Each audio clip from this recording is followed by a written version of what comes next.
Thank you, Mr. Chairman, for your kind introduction. Good morning to everyone. It's going back. My name is Michele Zapparolo. I'm assistant professor at the University of Padua. Let me introduce also the other authors of the work, Professor Paolo Lazzarin, who is the chief of this research group, and my colleague Filippo Berto, who is here and is assistant professor at the same department.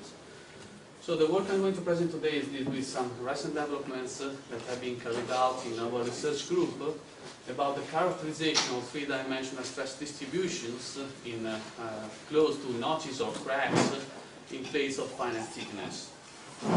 Let me start my presentation by recalling a recent work by Berto, Lazzarin, Kotosov, and Harding. They consider a thick plate weakened by a pointed V notch, and the plate was loaded under node 2. They carried out some three-dimensional numerical analysis and discovered that due to three-dimensional effects very close to the V-notch tip, there were the presence of some out-of-plane shear stresses, and these stresses were singular. And they call this new deformation mode, let's say mode O, that stands for out-of-plane deformation mode. They also provided some examples of application where these stress components might be important and should be, therefore should be considered as far as the strand of component is concerned. And the weather lap joint is a very good example because it is loaded under current mode 2 load. So coming to the aims of the work, I would like to show you that under certain hypotheses on the displacement distributions, the equations governing the three-dimensional problems, the three-dimensional notch problem, can be simplified by solving in combination of the harmonic equation and harmonic equation. The former provides the solution to the corresponding plane notch problem, while the latter instead governs the pure anti-plane deformation problem. And I would like to show also some examples where this theory can be successfully applied to characterize three-dimensional stress fields in a notched plate. So let's start from the hypothesis on the displacement distribution. We suppose that displacement function can be written using separation of variables, and in particular the displacement in the x and y direction are supposed to be writable as a product of the first derivative of a function fz multiplying by a function which expresses the in-plane variation of the displacement. So it is a two-dimensional function. The out-of-plane displacement instead is thought of we suppose that it can be writable as the product of a function z, so not its first derivatives, multiplied by a function w, which expresses the in-plane variation of these displacement components. We do not need to pose any hypothesis on the forms of function fz, so that we suppose that it can be written using a power series. I have to mention that a similar representation for this distribution of displacement has been used by C when dealing with the three-dimensional cracked plates. And you can see this definition automatically includes the plane strain hypothesis when only A0 is different from 0, while all other coefficients are equal to 0, and the so-called generalized plane strain hypothesis when A0 and A1 are different from 0, while all other coefficients are equal to 0. So, by using these forms for displacement function, we can define the strains in terms of function fz and in terms of the in-plane variation for the displacement function. And let me focus initially on the out-of-plane shear strains. As you can see, they can be written as the summation of two terms. The first one, which depends on the in-plane variation for displacement u and v, while the second term depends on the first derivative of the function w. As you know, when we approach the tip of a pointed notch, displacement must be finite, while the derivatives have a singular nature. And this means that very close to the tip of a pointed notch, the out-of-plane shear strains can be simplified in this way, so we can neglect the first term, which is non-singular. A similar consideration can be done when dealing with the normal out-of-plane strain, which can be written as a function of w, which again is non-singular while approaching the tip of a pointed V notch. And so they can be neglected when compared to other normal strains components, which instead are singular. This means that approximately a plane strain hypothesis is present at the tip of a pointed V notch. Obviously, this is true only when we are sufficiently far from the free surface of the plate where other effects might be important, like for example edge singularities. If the definition of displacement are those I presented in the previous slide, we can use separation of variables also in terms of stresses, and so we can write the normal stresses and the in-plane, out-of-plane shear stress as the product of a function, the first derivative of a function fz multiplied by a function which expresses, let's say, the in-plane variation for the stress component. So it is a two-dimensional function. Instead, the out-of-plane stress components are written as the product of the function fz multiplied by their own in-plane variation.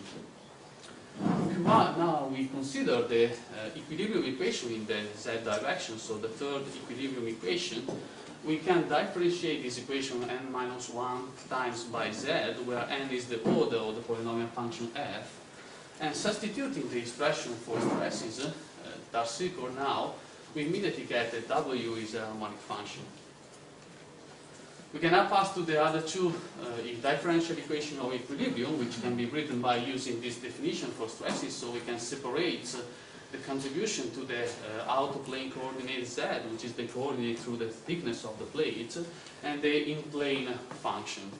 If we differentiate the first one by s and the second one by y, then we get this second-order differential equation, which is automatically satisfied by the introduction of the well-known Irish stress function, which is a two-dimensional function.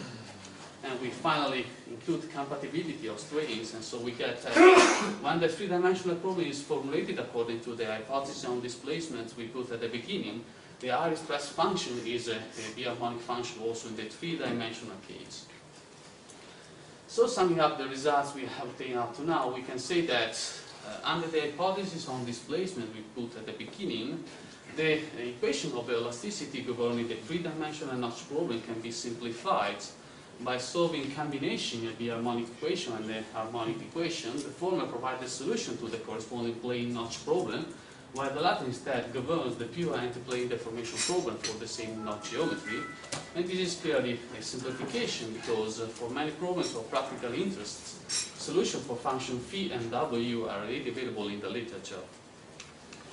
Let me stress one more the fact that in order to guarantee that all the governing equations of three-dimensional elasticity are satisfied, we need to solve temporarily the two differential equations.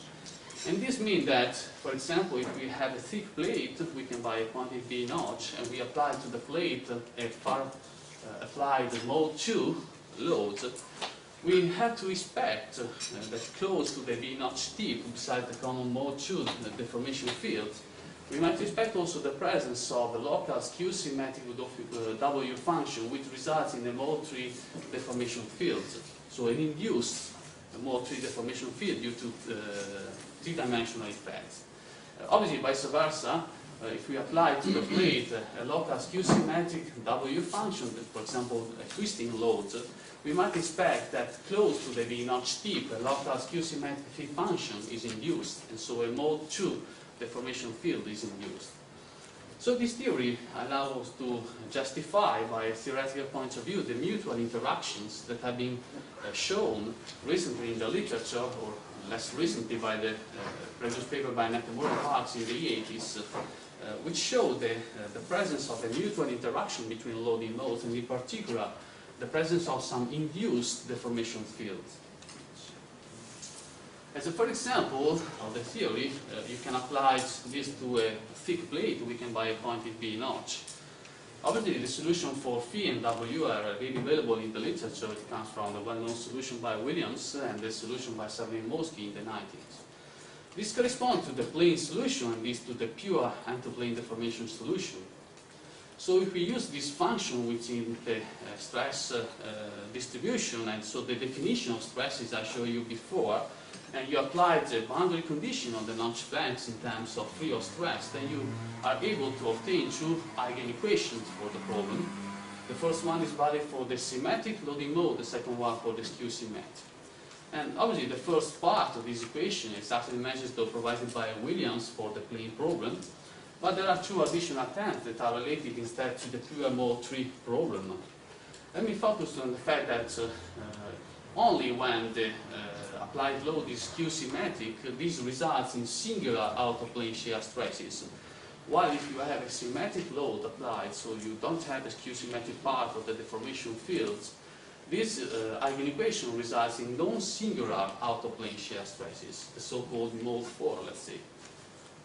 So, substituting the expression for phi and W in the equation I showed you before, which define the stress components, you can write the in-plane shear stresses sigma theta, sigma r, and tau r theta by superimposing the mode 1 stress components and the mode 2 stress components, where the notch stress intensity factor depends obviously on the coordinate z, which represent the out-of-plane coordinates.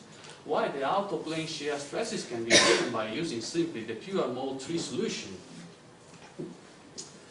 And we apply this theory to this component. We have a thick plate weakened by a rectangular hole, and the plate is loaded under tension. The corner of the hole can be regarded as a point in V notch, of which the opening angle is equal to 90 degrees. And you can see the bisector of this notch is inclined with respect to the far applied loads. This means that we might expect close to the notch tip mode 1 plus mode 2 as far as in-plane stress components are concerned. But we expect also that due to three-dimensional effects, some out-of-plane shear stresses are present there, and that we expect that they can be explained and predicted on the basis of the pure mode 3 solution for the stress field.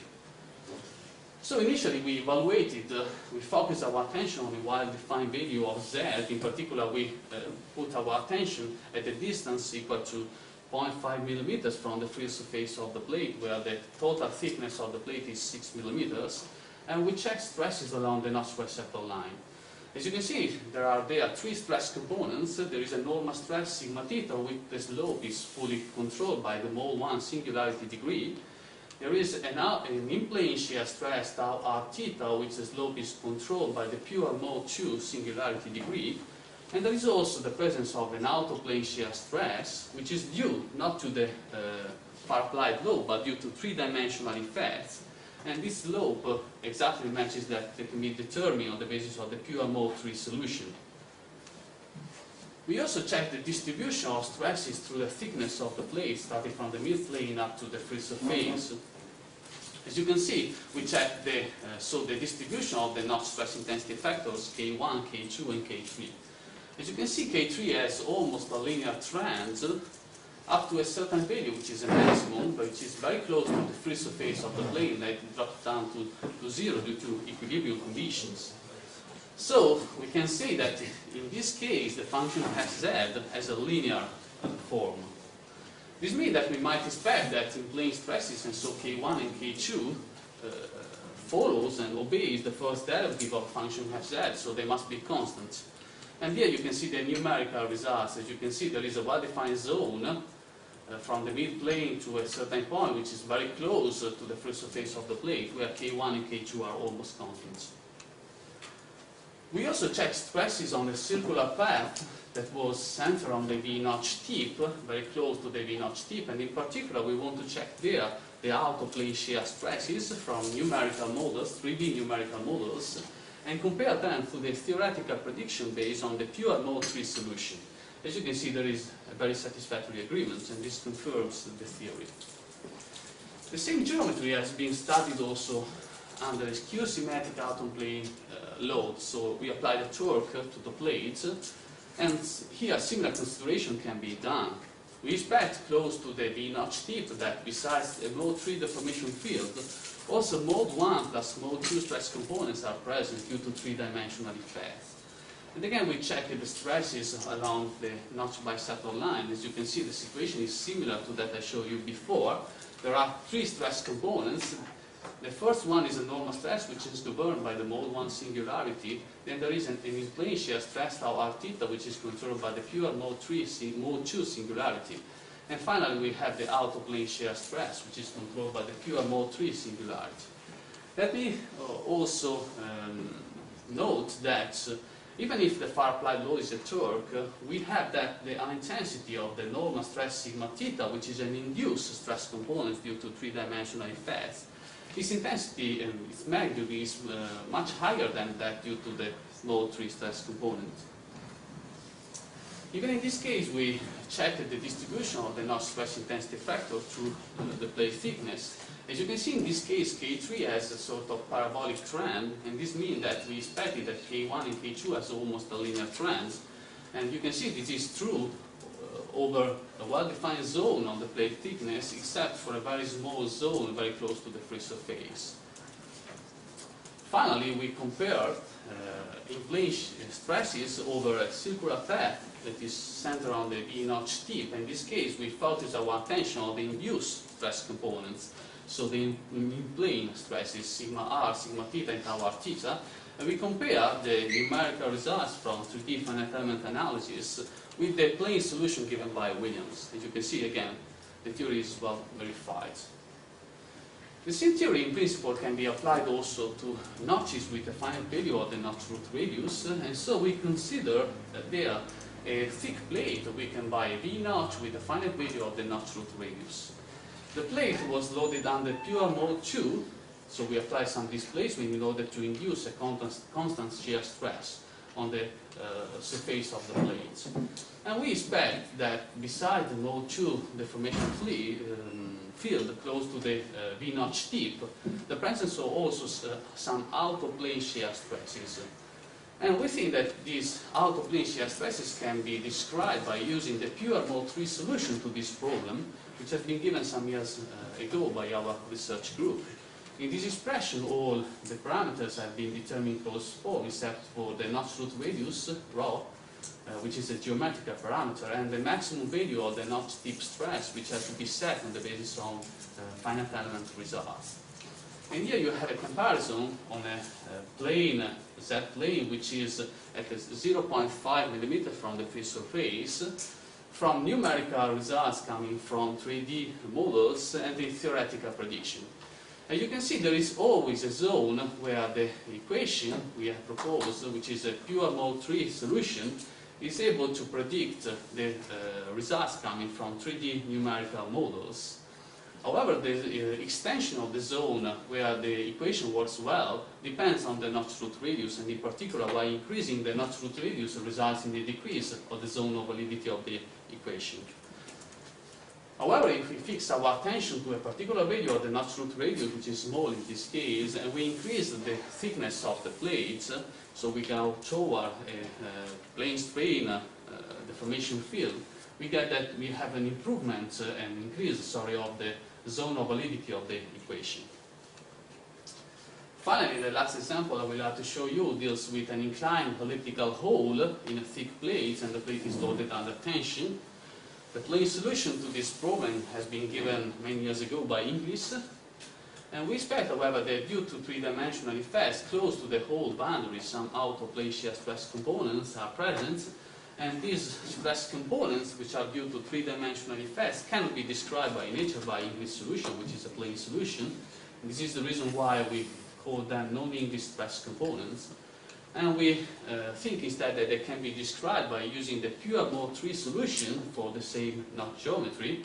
And this solution has been given some years ago by our research group in cooperation with Professor Yates. And here you have a comparison between numerical results from 3D models and theoretical prediction on the whole boundary. As you can see, there is a very satisfactory agreement. So in order to conclude my talk, I would like to summing up the results I have shown you up to now. We can say that under particular hypothesis on the displacement distributions, the three-dimensional notch problem, notch equation, can be simplified by solving combination, the harmonic equation and the harmonic equation. The former provides the solution to the corresponding plane problem, while the latter instead governs the pure interplane deformation problem for the same knot geometry. We provided also some examples of application where this theory can be successfully applied. And this theory allows to explain, by a theoretical point of view, some three-dimensional effects arising in finite plates, like the so-called mode hole that has been recently highlighted using some numerical results in the recent literature. And that's all for me. Thank you very much for your time.